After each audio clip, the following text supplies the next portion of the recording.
était pressé. Non, vas-y. بسم الله والصلاة والسلام على رسول الله وعلى آله وصحبه أما بعد قال المصنف رحمه الله كتاب البيوع نعم بسم الله والصلاة والسلام على رسول الله أما بعد. Donc le cheikh a dit chapitre des ventes.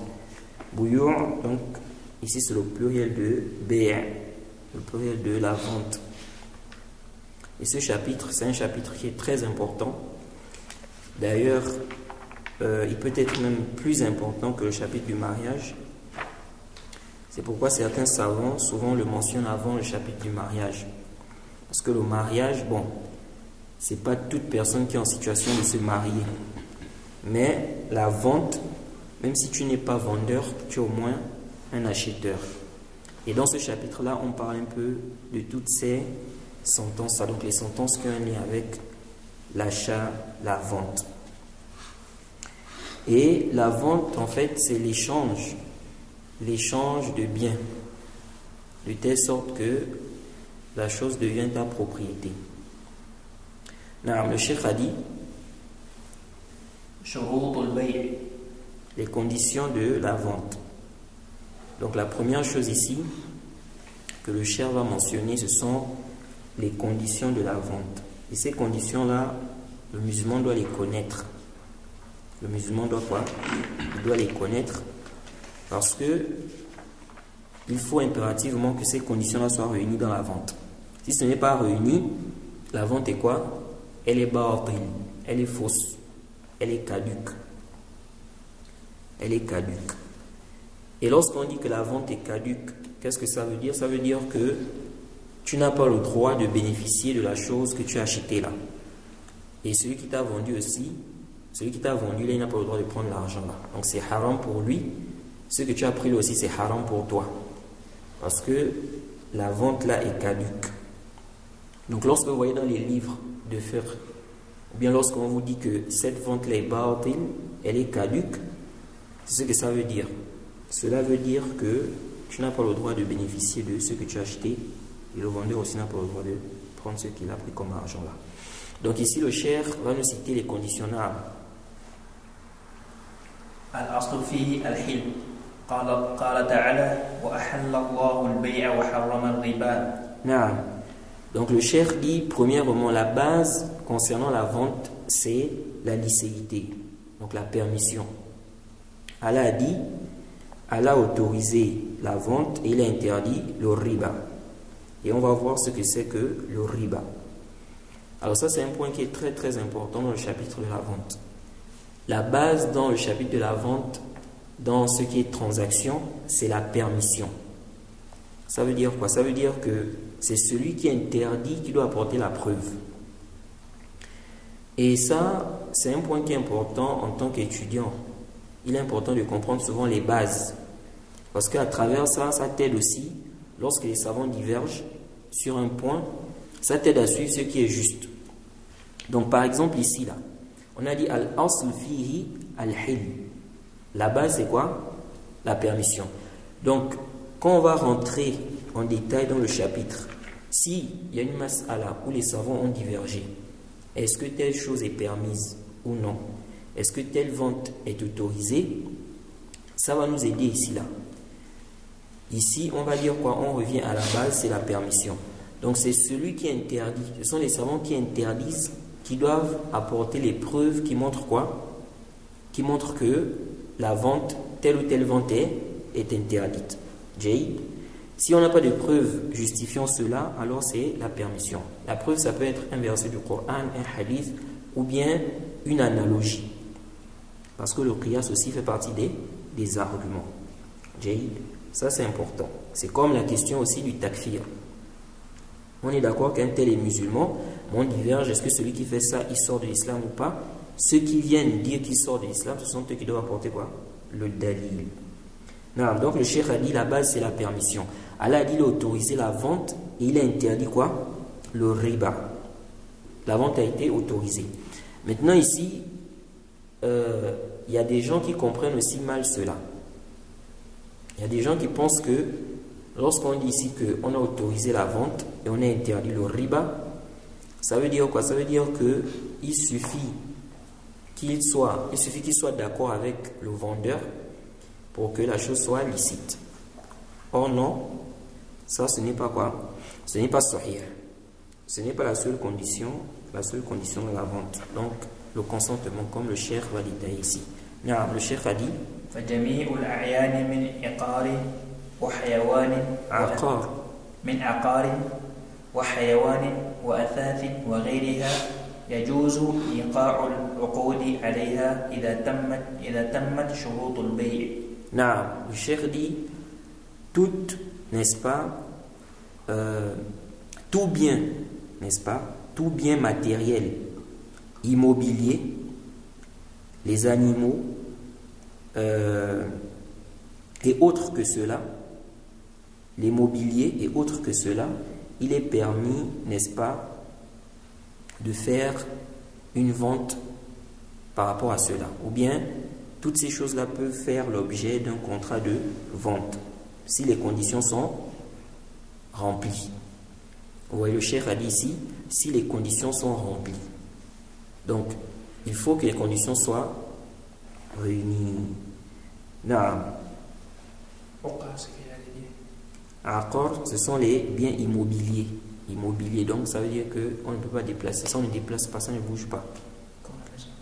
Comme la maison, voilà. Il y a les biens mobiliers, par exemple les chaises. فمن أعظم الشروط الشرط الأول الرضا لقوله تعالى إلا أن تكون تجارة عن تراض منكم. Le cheikh dit parmi les grandes conditions, on a la première condition, n'est-ce pas, qui est le consentement. Bon, concernant les conditions, je vais vous donner un bait qui va vous aider facilement à retenir ça. Si vous avez mémorisé ce bait là, n'importe où on va vous demander ça, vous pourrez faire sortir ça. Donc vous notez al-milku wat-taradi wal-ahliya, al-milku wat-taradi wal-ahliya,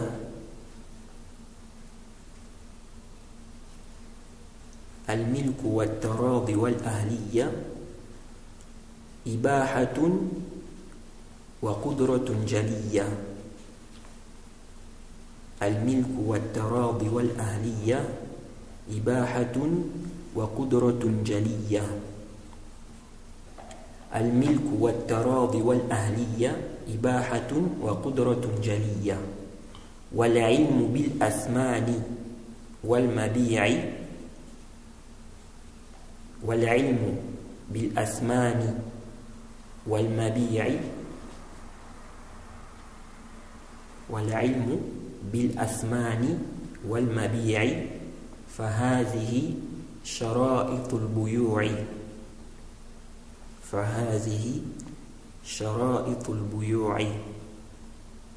الملك والتراضي والأهلية إباحة وقدرة جلية. والعلم بالأثمان والمبيع فهذه شرائط البيوع.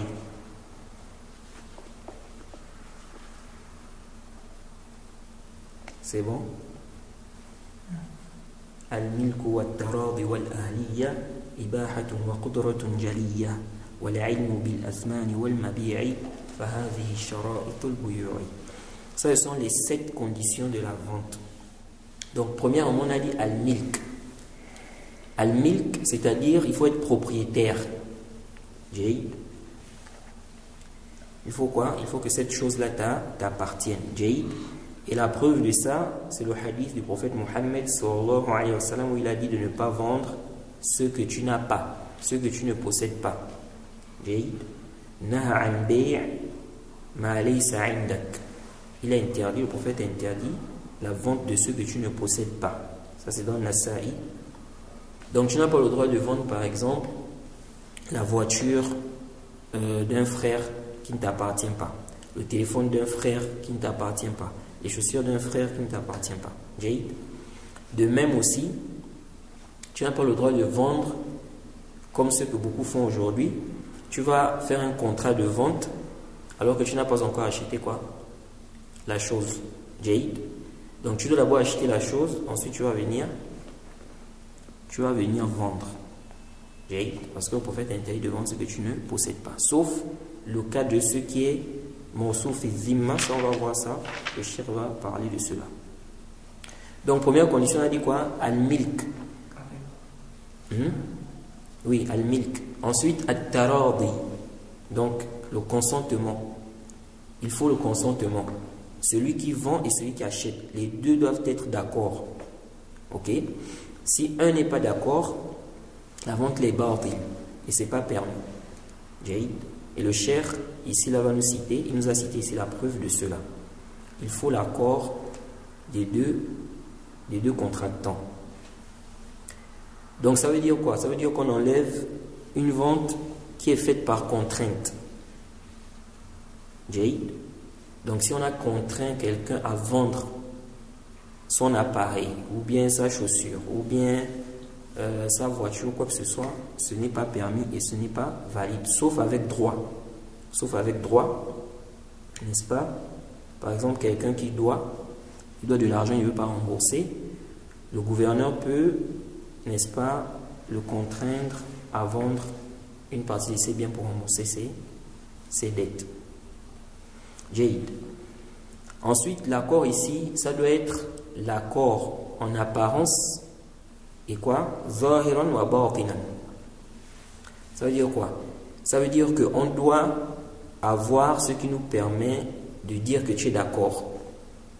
Si on a des éléments qui nous montrent que tu n'es pas d'accord, on ne doit pas faire ça. Même si en apparence, il a montré comme s'il était d'accord. Mais si je sais qu'il n'est pas d'accord en réalité, je ne fais pas. Jaïd. Parce qu'il y a des gens comme ça, ils vont faire des contrats. La personne a accepté, mais il sait que la personne n'est pas d'accord en fait. Jaïd. Il sait que la personne n'est pas d'accord en réalité. Ça, ce n'est pas permis. Parce que le rido ici, c'est général. Donc, il faut qu'on ait ce qui nous prouve, que quoi? La personne est complètement d'accord. Ensuite, concernant le rido aussi, ce n'est pas une condition que la personne parle. Ok? Parce que les savants ont divergé sur le cas de la vente qui se fait par les gestes. Comme ce qui est répandu aujourd'hui. Tu vas dans un magasin, tu vas prendre, je ne sais pas, la boîte de lait, ou bien le sucre, ou bien le pain. Tu arrives au comptoir, tu déposes et tu donnes l'argent. Le vendeur prend, il te donne la monnaie. Tu sors. Personne n'a parlé. Tu n'as pas dit, je veux ça. C'est combien? Tu es d'accord, je suis d'accord. Personne n'a parlé ici. Il y a juste eu des gestes. Est-ce que cette vente est valide? Les savants ont divergé. La majorité des savants ont dit que c'est valide. L'imam Shafi'i, il disait que ce n'est pas valide. Il faut parler. Il faut dire que il faut préciser que tu es d'accord. Mais ce qui est sahih, c'est valide. Ce qui prouve cela, c'est quoi? C'est le verset dans la sourate 2 au verset 16. Allah, lorsqu'il a parlé de ceux-là qui ont acheté les garements, il a dit quoi? Ulaika alladhina ashtaru ad-dalala bil huda fama rabihat tijaratuhum. Ça c'est dans sourate 2 verset 16 là. Il a dit que ceux-là, voilà ceux qui ont acheté quoi? Le dolal avec quoi? Ils ont acheté le dollar, les gars, avec la guidée. Et leur commerce n'a pas quoi? Ça n'a pas, comment dire, ça n'a pas réussi en fait. Ils n'ont pas eu des profits par rapport à ça. Donc ici, elle a dit Ulaika alladhina ashtaru ad-dalala bil huda. De même aussi, sourate 9 au verset 111, elle a dit Inna Allah ashtara min al-mu'minina anfusahum wa amwalahum bi anna lahumul jannah. Que certes, Allah a acheté, n'est-ce pas, les croyants. Il a acheté les croyants. Et leurs biens, ils auront quoi? En échange, le paradis. le savant Al-Kasani, dans son livre Al-Bada'i' ou bien Bada'i', dans son livre Bada'i', il a cité ça comme argument. Et l'aspect argumentatif, c'est que ici, ceux qui ont acheté l'égarement là, ils n'ont pas dit, ils n'ont pas parlé en fait. Malgré ça, Allah a dit là-bas dans le verset, voilà ceux qui ont acheté l'égarement bil huda. Mais ils n'ont pas dit on achète. Quand Allah dit aussi, Inna Allah ashtara minal mu'minina, Allah a acheté, n'est-ce pas, des croyants, leur âme, leur bien, bien leur personne, leur bien, en contrepartie, ils auront le paradis. Les croyants n'ont pas dit, n'est-ce pas, oui on accepte, Allah n'a pas dit je vous achète ceci. Donc, nous disons, ce n'est pas une condition qu'on parle, ok? Le fait déjà de déposer la chose au comptoir, tu donnes l'argent, il te donne la monnaie, tu sors, ça montre déjà quoi? Que vous êtes d'accord. Ça montre déjà que vous êtes d'accord. On n'a pas besoin ici forcément que vous puissiez parler. Donc ça c'est la deuxième condition. Après on a dit donc al-milk wa taradi wa al-ahliya. La ahliya, c'est-à-dire il faut être quelqu'un qui a le droit de vendre et acheter. Ok? Là-dedans, les savants enlèvent l'enfant. L'enfant, il ne faut pas vendre à un petit enfant. Il ne faut pas vendre à un petit enfant. Il doit aussi acheter. Tu ne dois pas envoyer le petit enfant, par exemple l'enfant de 3 ans ou 2 ans, tu lui dis va acheter ceci. Beaucoup de gens sont distraits par rapport à ça. Normalement, tu n'as pas le droit de faire ça. Car Allah a dit Wala tu'tu sufaha'a amwalakum. Wala tu'tu sufaha'a amwalakum. Ne donnez pas aux incapables votre argent, vos biens. Ok? C'est al-milk. Je n'entends pas. Ça là c'est al-milk. Al-milk? Non. Là on n'est plus al-milk. Al-milk on a fini. Ensuite on a dit al-taradi, consentement. Là on est maintenant al-ahliya. Jahid. Al-ahliya, ça il faut que tu sois ahl. Donc on a dit on enlève l'enfant. Ok? Et il y a une sagesse. Parce que l'enfant, il ne connaît pas, il ne peut pas gérer l'argent. Un enfant par exemple, si on lui dit de vendre, l'enfant peut vendre même la maison de son père à 5 000, à 10 000, parce qu'il ne connaît pas. De même aussi, acheter. Il peut aller, on peut faire quoi? On peut le tromper. Il va donner une somme, au lieu qu'on lui remette la monnaie correctement, on va lui donner par exemple moins. La personne peut fuir même. Donc, c'est quelqu'un qui n'est pas, il ne peut pas gérer. Donc, on ne peut pas lui donner cette responsabilité-là. Donc, quelqu'un qui vend, par exemple, il voit un enfant qui vient, il doit lui dire, va chercher une grande personne. Jahid, il ne doit pas lui vendre. Certains savants accepter des petites choses, comme les bonbons, des choses, voilà, des biscuits. Ils ont dit, l'enfant peut aller acheter ça. Mais même ça, ce n'est pas permis. Parce que le texte est général. On n'a pas fait cette exception-là. De même aussi, on enlève... Donc ça, c'est l'enfant qui n'a pas atteint le discernement. Ok? L'enfant qui n'a pas atteint le discernement. S'il a déjà le discernement, ici, il n'y a pas de problème. Aussi le fou. On a aussi le fou. Tu ne dois pas vendre un fou. Ensuite, on a le cas de celui qui est sous. Les savants ont divergé par rapport à son cas, mais à Sahih, celui qui est sous aussi, tu ne dois pas lui vendre, parce qu'il ne sait pas, n'est-ce pas, ce qu'il fait. Là, ensuite, il y a quoi? On a dit al-milk wa taradi wal ahliya ibahatun. Ibahatun. Il faut que la chose soit halal. Jahid. Il faut que la chose soit halal. Si c'est haram, c'est pas permis. Par exemple, tu vas vendre de l'alcool. Ou bien tu vas vendre le porc. Tout ça c'est haram. De même aussi l'intifa, le profit. Le profit doit être quoi? Halal. Ensuite on a dit ibahatun wa qudratun jaliya. la capacité. Il faut avoir la capacité. Tu ne peux pas vendre, par exemple, ton esclave qui s'est enfui. Tu n'as pas la capacité, n'est-ce pas, en ce moment-là. Tu ne sais pas est-ce que tu vas le retrouver, oui ou non. Ou bien quelqu'un qui vend un chameau qui s'est enfui. Non. Ensuite, on a dit وَالْعِلْمُ بِالْأَثْمَانِ وَالْمَبِيعِ. Parmi les conditions aussi, il faut qu'on ait connaissance du prix. Al-Athman, ce sont les prix.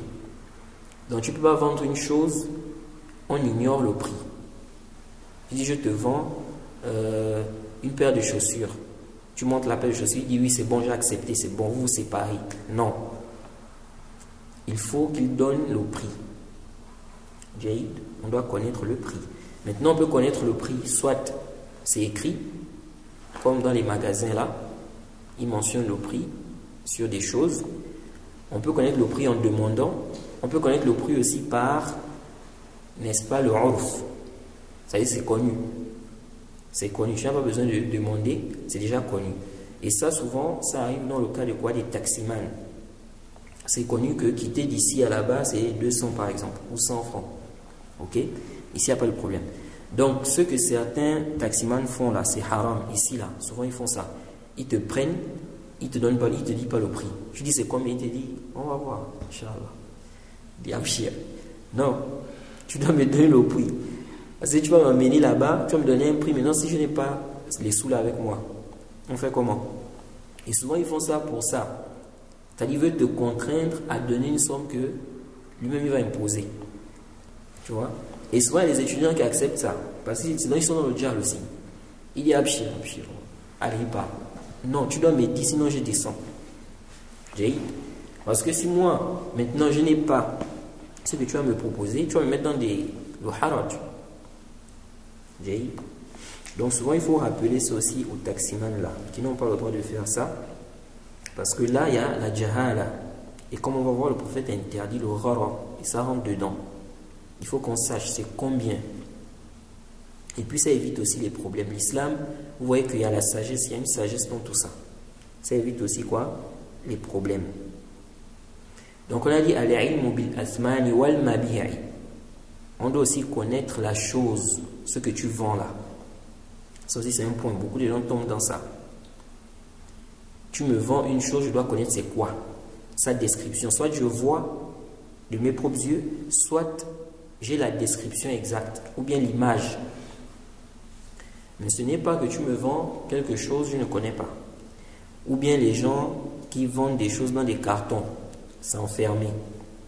Comme ici là. Je dis souvent ça aux bibliothécaires là. Parfois ils vendent des livres dans des cartons, c'est fermé. Parfois tu demandes d'ouvrir, on te dit non. Ça ce n'est pas permis. Maintenant, alhamdoulilah, ils commencent à faire des efforts avec ça. Ils permettent aux gens d'ouvrir les cartons, de regarder. Ok? Donc ça aussi, ce n'est pas légiféré. Tu me vends des livres, je connais le livre, mais je ne connais pas comment est la toba, tout ça à l'intérieur. Tu achètes ça, tu arrives à la maison, tu es dessus. Tu ouvres comme ça, tu regardes les pages, tu vois, c'est pas une bonne toba. Tout ça, ça rentre donc quoi? Dans la jahala qui est haram. Donc le cheikh va nous citer ces conditions. Il dit, première condition, الشرط الأول الرضا لقوله تعالى إلا أن تكون تجارة عن تراض منكم.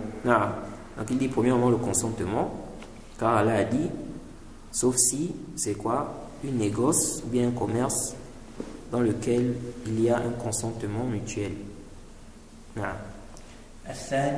الشرط الثاني وأن لا يكون فيها غرر وجهالة لأن النبي صلى الله عليه وسلم نهى عن البيع الغرر رواه مسلم.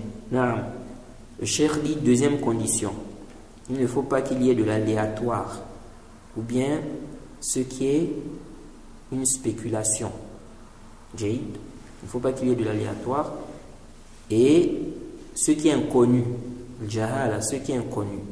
Il dit car le prophète interdit la vente aléatoire rapportée par Muslim. Alors, la vente aléatoire ou bien l'aléatoire, il est important de comprendre ça parce que beaucoup de ventes sont interdites en islam à cause de ça là. Jade. Donc parfois il y a des gens, on leur parle de certaines interdictions, ils ne comprennent pas pourquoi c'est interdit. Ça c'est une base, ce hadith là, le prophète interdit le bay' al-gharar. C'est une base dans le chapitre de la vente. Beaucoup de ventes, surtout les ventes contemporaines aujourd'hui là, beaucoup sont interdites à cause de ça. Donc il est important de comprendre ce que c'est. Le gharar, c'est quoi? Le gharar en fait, c'est une chose dont on ignore la fin. Jade, où il y a l'ignorance, c'est-à-dire qu'on ne sait pas. On ne sait pas. Il se peut qu'on ait ça, il se peut que non. Jade, donc on ignore. Exemple, les assurances. Les assurances aujourd'hui là, c'est haram. Tu vas donner de l'argent, une somme. Maintenant, on te dit que tu es assuré. Au cas où, on prend par exemple le cas des assurances des voitures. Au cas où tu fais l'accident, l'assurance va t'indemniser. On va te payer, etc. Ici, là, quand tu vas donner ton argent, est-ce que tu es sûr que tu vas faire l'accident? Non. Il se peut que tu ne fasses jamais d'accident. Jade. Et donc, tu ne sais pas, est-ce que je veux faire l'accident ou pas? Mais tu as donné de l'argent. Ton argent est parti comme ça. Donc ça, c'est haram. C'est quoi? C'est interdit. Il y a l'aléatoire ici. Je ne sais pas, est-ce que je veux faire l'accident ou pas? Et c'est un système aussi où ils gagnent beaucoup d'argent. Parce qu'ils savent bien que tout le monde ne peut pas faire des accidents. Donc tu vas être là en train de payer comme ça, payer l'assurance. Et tu ne feras jamais d'accident. Et donc ton argent part comme ça, cadeau. Jade. Donc, ça par exemple, il y a de l'aléatoire dedans. Ou bien, on te dit, achète telle chose, ok, mais tu demandes par exemple, c'est quoi le prix de cette chose-là? On te dit, ça peut être ça, ça peut être ça. Donc, c'est pas fixe. Ça rentre dans quoi? L'aléatoire. De même aussi, les salaires. Hein? L'assurance est haram. Mais les assurances aujourd'hui, là, ce sont plus des assurances qui sont sur ce système-là. C'est-à-dire, tu donnes une somme, tu dois payer une certaine somme, et puis on va t'assurer au cas où tu as ceci ou cela. Tout ce qui est dans cette forme-là, c'est haram. Donc, les assurances maladie, assurance vie, assurance quoi. Tout ça, c'est quoi? C'est haram. Parce que tu ne sais pas, est-ce que je veux faire l'accident? Est-ce que je serai malade? Est-ce que comme ça? Mais entre-temps, ton argent ne te rend pas ça. Donc c'est haram. C'est prendre l'argent, ça fait partie de manger l'argent, le fait de manger l'argent des gens illégalement, sans contrepartie. Parce qu'à la base, il faut comprendre que dans le chapitre de la vente, à la base, les transactions se font en contrepartie. Je te donne ceci, tu me donnes cela. Jade, ça c'est le ons. Je te donne ceci, tu me donnes cela. Contrepartie. Sauf là où il y a quoi? Sauf là où il y a, on parle de don. Je te donne, ça c'est autre chose. Et ici, là, quand je te donne, c'est par mon plein gré, c'est moi-même qui décide de te donner. Mais des transactions, on t'impose, tu donnes et puis tu n'as rien? Non. Comme le cas des assurances là. Tu payes, au final, tu n'as quoi? Tu n'as rien. Donc, le chef va nous donner des exemples ici, des cas des ventes aléatoires ou des choses aléatoires. Donc, on a dit, l'aléatoire est haram. Les salaires, un point aussi qui est important. Les salaires aussi, il faut qu'on sache. On doit connaître ton salaire, tu dois connaître ton salaire. Sinon, vous allez rentrer dans quoi? Dans l'aléatoire. C'est-à-dire, maintenant tu vas travailler. On te dit tu travailles, mais on te paye par exemple 30%. C'est 30% des recettes de l'entreprise par exemple. Ok? Ça, ce n'est pas permis. C'est-à-dire tu es employé. Ce n'est pas permis parce que ici, là, en réalité, tu ne connais pas ton salaire.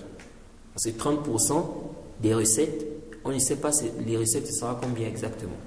Donc ça va varier en fonction de quoi? Des recettes. Donc ici, il y a la jahala.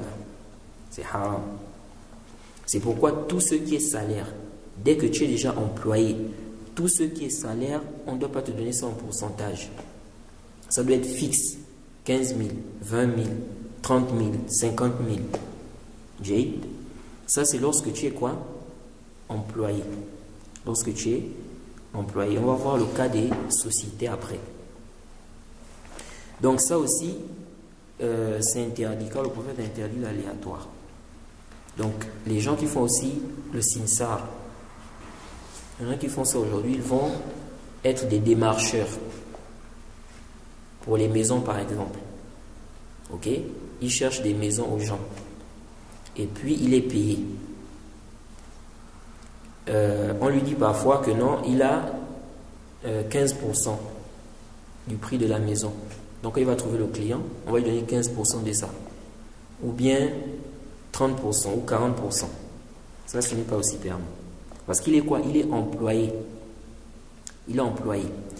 Et un point aussi qui est important à comprendre, c'est que dans les questions des transactions là, il faut toujours, lorsqu'on fait une transaction, une transaction avec quelqu'un, il faut définir le contrat. Est-ce que je suis un employé, tu es mon employeur, ou bien on travaille en collaboration, c'est-à-dire que tu n'es pas mon patron. Jake, il faut définir ça. C'est très très important parce que en fonction de ça, parce que les ahkams sont différents, les sentences sont différentes. Quand je suis employé, il y a des droits, il y a des choses dans l'islam, il y a des choses auxquelles j'ai droit, et puis mon salaire se fait, ou bien je reçois mon salaire d'une certaine façon. Quand nous sommes associés ensemble, on travaille ensemble, c'est aussi autre chose. Donc les cas par exemple des taximans, les gens qui achètent les taxis, et puis il dit à quelqu'un de travailler. Il faut qu'il définisse. Il travaille pour toi ou bien vous êtes associé. Parce que si vous êtes associé, c'est différent de lorsque la personne travaille pour toi. Lorsque quelqu'un travaille pour toi, il doit avoir son salaire fixe. Tu lui donnes 50 000, 30 000, 40 000, etc. Et lorsque vous êtes associé, vous partagez les bénéfices en quoi? En pourcentage. Ce n'est pas un salaire fixe. Et lorsque quelqu'un travaille pour toi, tu as le droit de lui donner des ordres. Ne gare pas là-bas. Va là-bas. Dépose la voiture comme ça, comme ça, comme ça, comme ça. Contrairement au cas où quoi? Où vous travaillez ensemble. Donc, quand vous travaillez ensemble, ça veut dire que c'est vous deux, vous décidez à deux. De même aussi, celui qui loue aussi, il n'a pas les mêmes ahkams que celui qui travaille pour quelqu'un. Bref. Donc ici, le cheikh a dit, deuxième condition, il faut quoi? Il ne faut pas qu'il y ait de l'aléatoire dedans. On ne sait pas. Voilà. Il a dit rapporté par Muslim. Voilà. فيدخل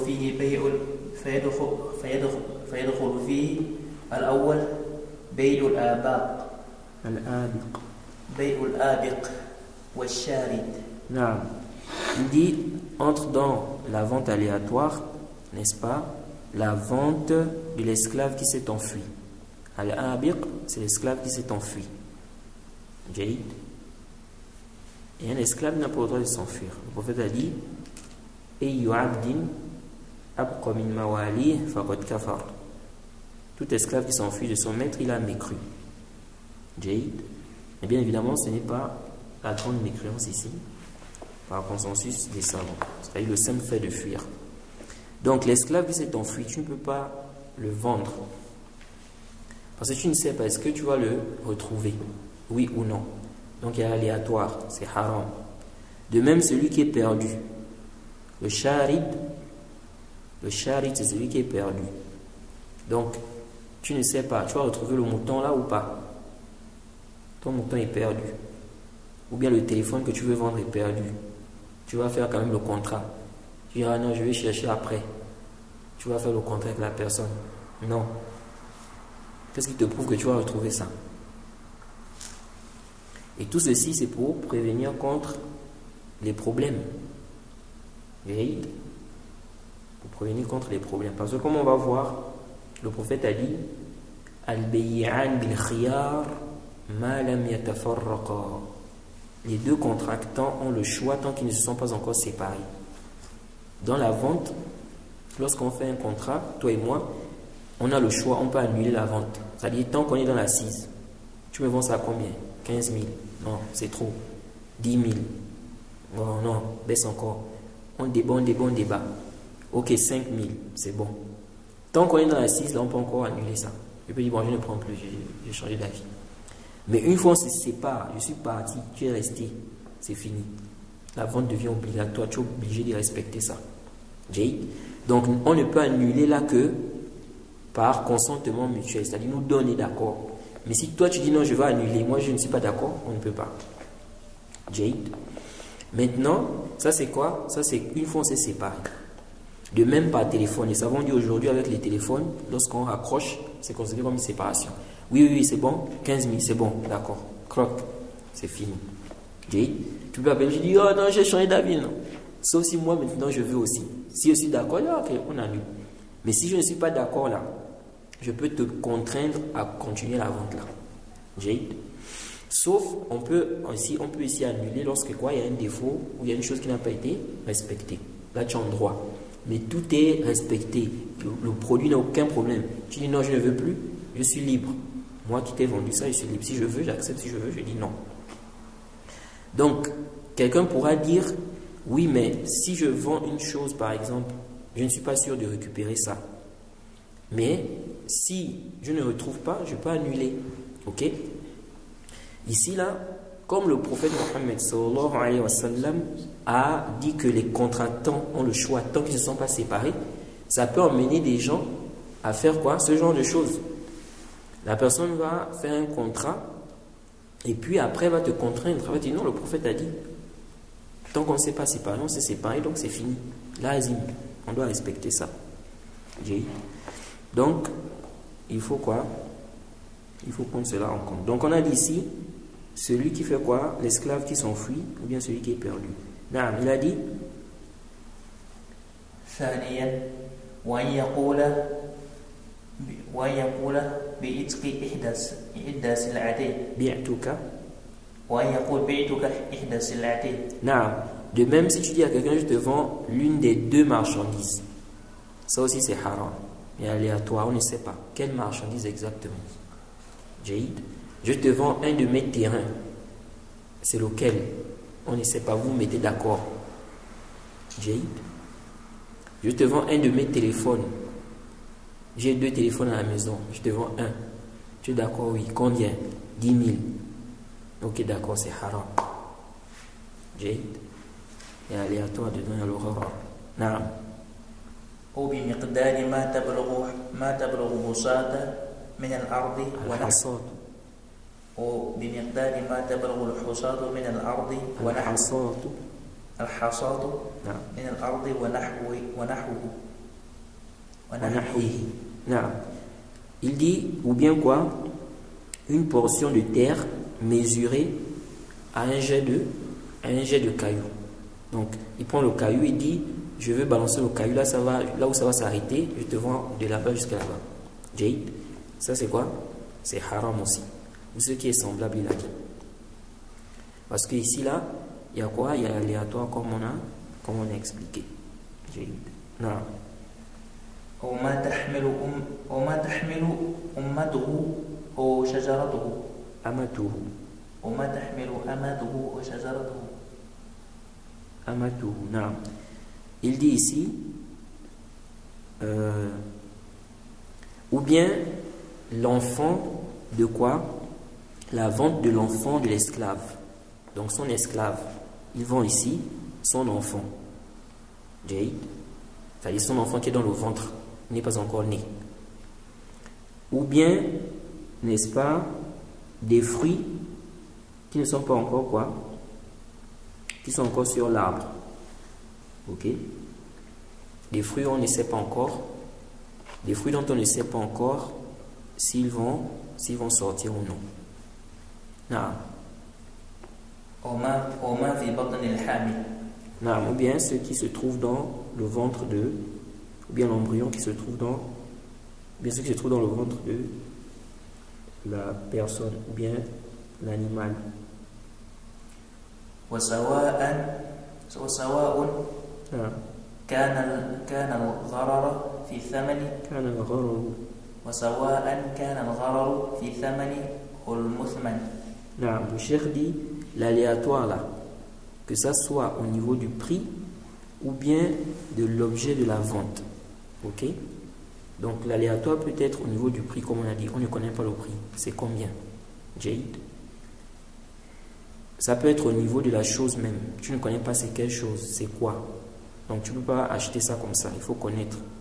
Jade. Il faut voir. Ou bien tu as la description. الشرط الثالث ويكون العاقل مالكا لشيء أو مأذونا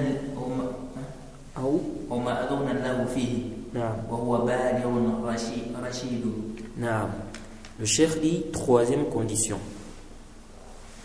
Il faut que celui qui fait le contrat soit propriétaire de la chose. On a déjà parlé de ça.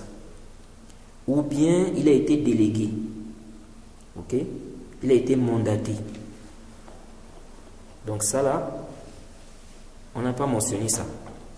Soit tu es le propriétaire, soit on t'a mandaté pour vendre Jade ou pour acheter. Donc si quelqu'un par exemple, ce n'est pas lui le propriétaire, mais le propriétaire lui a demandé de vendre ça. Ici c'est permis. Ok? Car il vend ça pour le propriétaire. Alors, il dit, et il doit être quoi? Baalir. Il doit avoir la puberté. Et il doit être, ça doit être quelqu'un qui a ses facultés mentales. Alors. الشرط الرابع ومن شروط البيع أيضا ألا يكون فيه ربا. Non, le cheikh dit, parmi les conditions de la vente aussi, le fait qu'il n'y ait pas quoi? De riba à l'intérieur. Bon, en réalité, cette condition-là, elle rentre dans la cinquième. Oui. Je ne sais pas pourquoi le cheikh a mentionné ça à part. Il suffit seulement de dire, il faut que la chose soit halal. Jaïd. Il faut que le contrat soit halal. Donc, si le contrat est haram, khalas. Donc, il a dit ici, il ne faut pas qu'il y ait du riba dedans. Ce n'est pas seulement le riba. Parce qu'il y a des gens qui pensent que dans la vente, s'il n'y a pas riba, c'est bon. Non. Il y a des choses aussi. Même si ce n'est pas du riba, c'est quoi? C'est haram. Non. وعن عبادة رضي الله عنه قال رسول الله صلى الله عليه وسلم الذهب بالذهب والفضة بالفضة والبر بالبر والشعير بالشعير والتمر بالتمر والملح بالملح مثلا بمثل مثلا بمثل سواء بسواء فإذا اختلفت هذه الأصناف فبيعوا كيف شئتم. إذا كان يدا بيد فما زاد أو استزاد فقد أربى. فمن زاد أو استزاد فقد أربى. رواه مسلم. نعم. Voilà, le cheikh nous a cité un hadith qui est la base d'un chapitre de riba. En principe, souvent les savants mettent un chapitre sur le riba, tout un chapitre.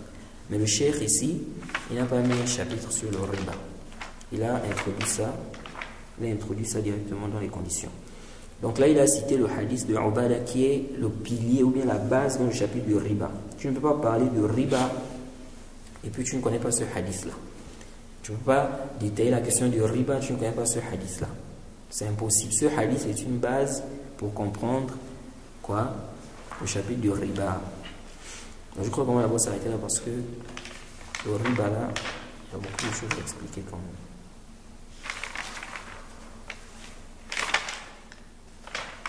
Non. المثمن. Hein? المثمن. Oui. c'est la chose qui est vendue là. Donc le saman c'est le prix, musman c'est la chose même. Tu vois par exemple des chaussures. Chaussures là c'est musman.